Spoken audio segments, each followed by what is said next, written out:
నమస్తే Aditya. Sir, junior ఎన్టీఆర్కి సంబంధించినటువంటి న్యూస్ మనం చూసాం ఈ మధ్యకాలంలో. సో ఇవన్నిటి నేపథ్యంలో ఆయన వైఎస్ఆర్సీపీకి దగ్గర అవబోతున్నారు, దానికి సంబంధించినటువంటి వే కూడా ఇప్పటికే రెడీగా ఉంది అన్నట్టుగా వినిపిస్తూ ఉంది. సో ఎలా చూడొచ్చు అసలు దీన్ని? ఒకటి, రాజకీయాలే కదా, జీవితం అన్న తర్వాత ఎప్పుడైనా ఏమైనా జరుగుతాయి. రాజకీయాల్లో కూడా రకరకాల మిరకిల్స్ జరుగుతూ ఉంటాయి.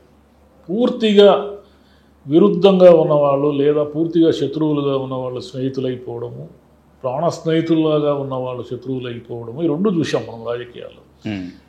యాక్చువల్గా ఏమిటంటే మన ఈ ప్రపంచంలో బాగా పేరు, డబ్బు, పవరు అన్నీ ఉన్నటువంటి రంగాలు రెండు. ఒకటి ఎంటర్టైన్మెంట్, సినిమా రంగం. క్రికెట్ పక్కన పెట్టు, అది అందరికీ సాధ్యం కాదు. చాలామంది కలలు కనేది సినిమా రంగము, రెండు రాజకీయ రంగం. ఈ రెండింటికి క్రికెట్ అంత సాధన చేయక్కర్లేదు. క్రికెట్ అంటే చాలా సుదీర్ఘమైన జీవితకాలం సాధన. దీనికి అదృష్టం కొంచెం కలిసి వస్తే సినిమాల్లో కానీ రాజకీయాల్లో కానీ షైన్ అయిన వాళ్ళు అనేక మంది ఉన్నారు. ఎన్టీఆర్ గారు సినిమా రంగంలో దాదాపు ది బెస్ట్ పొజిషన్లో ఉన్నారు.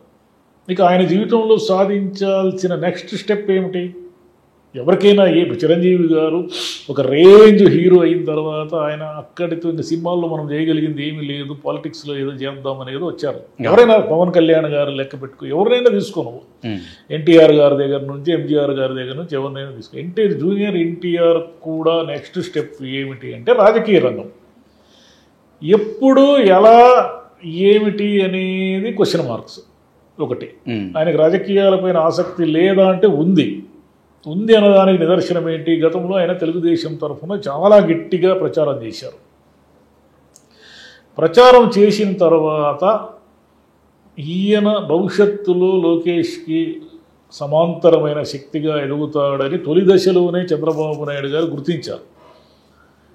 ఇంతకు మించి ఈయన జూనియర్ ఎన్టీఆర్ని ఇన్వాల్వ్ చేస్తే తెలుగుదేశం పార్టీలో ఒక సమాంతర శక్తిగా ఎదిగి ఎప్పటికైనా మనకు ఎసరు పెడతాడు అనేది ఆయన. ఎందుకంటే చంద్రబాబు నాయుడు గారు చాలా రాజకీయాలు చూసి వచ్చారు కదా, అందుకని ఇతన్ని దూరం పెట్టారు. దూరం పెట్టినప్పుడు ఈయన కూడా ఏం చేశాడు? పట్టుదలకు పోయి తెలుగుదేశంలో నాకు హక్కు ఉంది, అది మా తాతగారు స్థాపించిన పార్టీ, నన్ను బయటికి పొమ్మనేదానికి, నన్ను దూరం పెట్టేదానికి మీరెవరు? నేను కూడా ఆల్టర్నేటివ్ ఫోర్స్గా పనిచేస్తాను, లేదా నేను కూడా ఇక మీద రాజకీయాల్లో ఉంటాననే మాట అనలేదు. అనకుండా అప్పటికీ ఆయన అదేమంటారు, అది పవన్ కళ్యాణ్ డైలాగ్ ఉంది, నెగ్గడం కాదు తగ్గడం కూడా, ఆ రకంగా తగ్గేసి ప్రశాంతంగా సినిమాలు చేసుకుంటూ సినిమానే తన ప్రపంచం అనుకుంటూ ఏవో అంటే కొన్ని ఫంక్షన్లకు కూడా ఆయన అటెండ్ కాలేదు. అంటే వీళ్ళు పిలిచింది పెద్దగా తెలుగుదేశం పార్టీలోకి పిలిచింది లేదు. తాతగారికి సంబంధించిన కొన్ని ఫంక్షన్లకు కూడా ఆయన ఢిల్లీలో ఫంక్షన్ జరిగినప్పుడు కూడా పోలేదు. మీకు గుర్తుంటుంది. తనకు అంటే ముట్టనట్టుగా ప్రశాంతంగా తన సినిమాలేవో తాను చేసుకుంటూ ఉన్నాడు. ఆయన ఉన్నప్పుడు ఏం జరిగిందంటే హఠాత్తుగా ఆయనకు సంబంధించి ఒక తెలుగుదేశం ఎమ్మెల్యే చేసిన వ్యాఖ్యలు కలకలం రేపెట్టాయి. అవి తీవ్రంగా ఉండడం వల్ల ఆ వ్యాఖ్యలు ఎవరైనా వాటిని ఖండించాల్సిందే. ఒక ఉమెన్ పట్ల కానీ, ఒక హీరో పట్ల అంటే జూనియర్ ఎన్టీఆర్ పట్ల కానీ, ఎవరి పట్ల అయినా సరే ఆ రకంగా మాట్లాడడం అనేది కరెక్ట్ కాదు. కాబట్టి ఇది ఈ మధ్యకాలంలో పెద్ద ఇష్యూగా మారింది. ఇప్పుడు జూనియర్ ఎన్టీఆర్ అభిమానులంతా ఏకమైపోయి ఏదో క్షమాపణలు అది ఇది అంటున్నారు. దీంట్లో కీలకంగా మనం గమనించాల్సిన విషయం ఏమిటంటే తెలుగుదేశం పార్టీ ఈ మొత్తం ఎపిసోడ్ను ఎక్కడా కూడా టచ్ చేయలేదు. జూనియర్ ఎన్టీఆర్కి క్షమాపణ చెప్పిస్తామని ఎమ్మెల్యేతో అనిపించడము చేయలేదు. అసలు ఇది ఒక సబ్జెక్టు జరిగిందన్నట్టుగా కూడా వాళ్ళు ఎవరు మాట్లాడలేదు. వైసీపీ వాళ్ళు దీన్ని ఏదో ఓన్ చేసుకొని మైలేజ్ తెచ్చుకోవడానికి, పొలిటికల్ గెయిన్ తెచ్చుకోవడానికి కొంతమంది మాట్లాడారు. వైసీపీ వాళ్ళకి దీంతో ఏం సంబంధం లేదు. వైసీపీ వాళ్ళకి ఏం సంబంధం అంటే ఒక హీరోని ఒక ఎమ్మెల్యే అంటే బాధ్యతాయుతమైన పదవిలో ఉన్న ఎమ్మెల్యే అలా అనొచ్చా అనకూడదు అనే దాని మీద ఎవరైనా మాట్లాడవచ్చు. కానీ దీని మీద వైసీపీ రాజకీయ ప్రయోజనాల కోసం ప్రయత్నిస్తే మాత్రం అది వేస్ట్. జూనియర్ ఎన్టీఆర్కి బిట్వీన్ జూనియర్ ఎన్టీఆర్ అంటే తెలుగుదేశానికి సంబంధించిన ఇష్యూ అది. ఇప్పుడు జూనియర్ ఎన్టీఆర్ గారు ఏం చేయాలి? తాను ఆయనకి తెలుగుదేశం పార్టీ ఆయన్ని బయటికి నెట్టేసింది. సింపుల్గా చెప్పాలంటే జూనియర్ ఎన్టీఆర్కి ఇక మీదట తెలుగుదేశం పార్టీతో ఏమీ సంబంధం లేదు. ఎన్టీఆర్ స్థాపించిన పార్టీ అయినప్పటికీ మన సాంప్రదాయాల ప్రకారం అయితే తాతగారికి ఎవరు వారసుడు అవుతారు? కొడుకు వారసుడు అవుతాడు. కొడుకు తర్వాత మనవడు, కొడుకు వారసుడు అవుతాడు. మన హిందూ సాంప్రదాయంలో ఉన్న పద్ధతి అదే కదా. కూతురు కొడుకు ఎప్పుడు వారసుడు కాదు. కూతురు పెళ్లి చేసుకున్న తర్వాత వేరే ఆమె నందమూరి భువనేశ్వరి కాదు, నారా భువనేశ్వరి గానే ఆమెను పిలుస్తారు, అంతే కదా.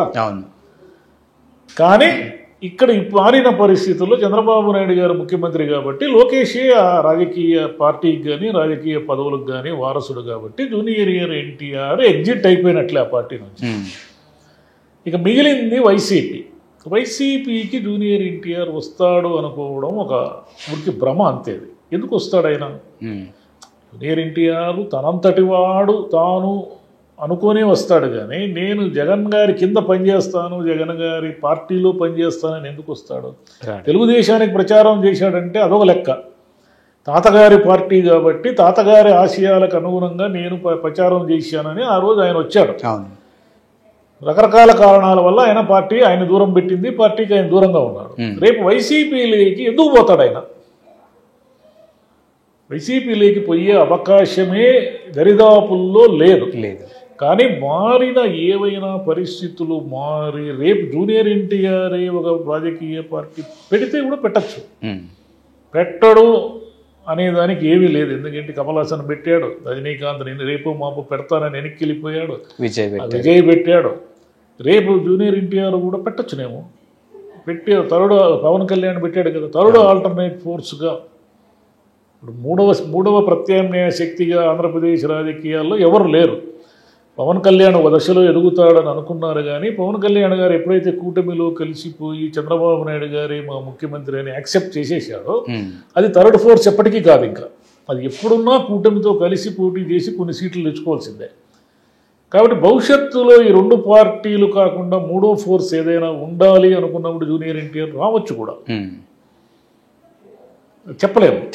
కాబట్టి రేపు ఎన్టీఆర్ అభిమానులంతా కూడా వైసీపీకి అనుకూలంగా పని చేయవచ్చు. మా నాయకుడిని మీరు దూరం పెట్టారు, మా నాయకుడిని తిట్టారు కాబట్టి. కానీ ఎన్టీఆర్ అభిమానులు కేవలము వాళ్ళందరూ కలిసి టీడీపీకి వ్యతిరేకంగా పనిచేసినంత మాత్రాన రాజకీయ సమీకరణలు ఏవి మారిపోయి ఎక్కడ అభిమానులు అనేవాళ్ళు ఒక ప్లస్ పాయింట్గా మారతారే తప్ప వాళ్ళు రాజకీయ శక్తుల్ని శాసించే వ్యక్తులుగా ఎప్పటికీ మారలేదు. ఎందుకంటే అదే నిజమైతే చిరంజీవి గారు 18 సీట్ల కంటే ఎక్కువ తెచ్చుకోను.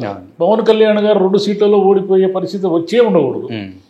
ఆయన ఎట్లొస్తారు? ఆయన జనం అభిమానులు అంటే ఎట్లొస్తారు? పవన్ కళ్యాణ్ గారి స్పీచ్ అంటే వేలల్లో వచ్చారు కదా, మరి ఎందుకు ఓటే లేదు వాళ్ళు ఎవరు? బట్ రాజకీయం వేరు, సినిమా వేరు, అభిమానం వేరు, ఇవన్నీ వేరు. రేపు అవన్నీ ఎన్నికల్లో వర్కౌట్ కాకపోతే కూటమికి వ్యతిరేకత అంటూ 29లో వస్తే వైసీపీకి ఈ అంశం అనుకూలంగా మారుతుంది, అంతే తప్ప కూటమిని వ్యతిరేకించేంత శక్తివంతంగా అభిమానాలు ఉండవు ఎప్పుడు కూడా. ఒక పార్టీని ఓడించడం కానీ ఒక పార్టీని గెలిపించడం కానీ 100% ఎప్పుడూ పనిచేయవు. ఎన్టీఆర్ అంత బంపర్ మెజారిటీతో గెలిచాడంటే అభిమానులు మాత్రం ఓటేయలే. కాంగ్రెస్ పార్టీ మీద విసిగి వేసారిన వాళ్ళందరూ ఓటేశారు కాబట్టి ఆ రోజు 83లో అంత మెజారిటీతో గెలిచాడు ఆయన. అంటే రేపు జూనియర్ ఎన్టీఆర్ భవిష్యత్తు ఏమిటి అనేది కాలం నిర్ణయించాల్సిందే, కానీ ఇప్పటికిప్పుడు ఊరికే ఊహాగానాల వల్ల ఎవరు చేసేది ఏమీ లేదు. ఎందుకంటే వరుసగా ఆయన సినిమాలన్నీ హిట్స్లో ఉండి ఒక లెవెల్లో ఉంటే ఓకే, వరుసగా 2-3 సినిమాలు ఫ్లాప్ అయితే ఇప్పుడున్న పరిస్థితుల్లో హీరోలు కూడా నిలదొక్కోలేని ఒక విచిత్రమైన పరిస్థితి ఉంది. కాబట్టి ఆయన సినిమాల్లో విజయవంతంగా ఉండి రాజకీయాల్లోకి వచ్చి రాజకీయాల్ని ప్రభావితం చేయగలిగి అంత ఫోర్స్డ్గా ఉంటే ఏం జరుగుతుందో మనకు తెలియదు. కానీ ఇప్పటికిప్పుడు ఆయన వైసీపీలో చేరతాడని, కూటమికి వ్యతిరేకంగా పనిచేస్తాడని, ఇవన్నీ కూడా వేస్ట్ కాన్వర్జేషన్స్.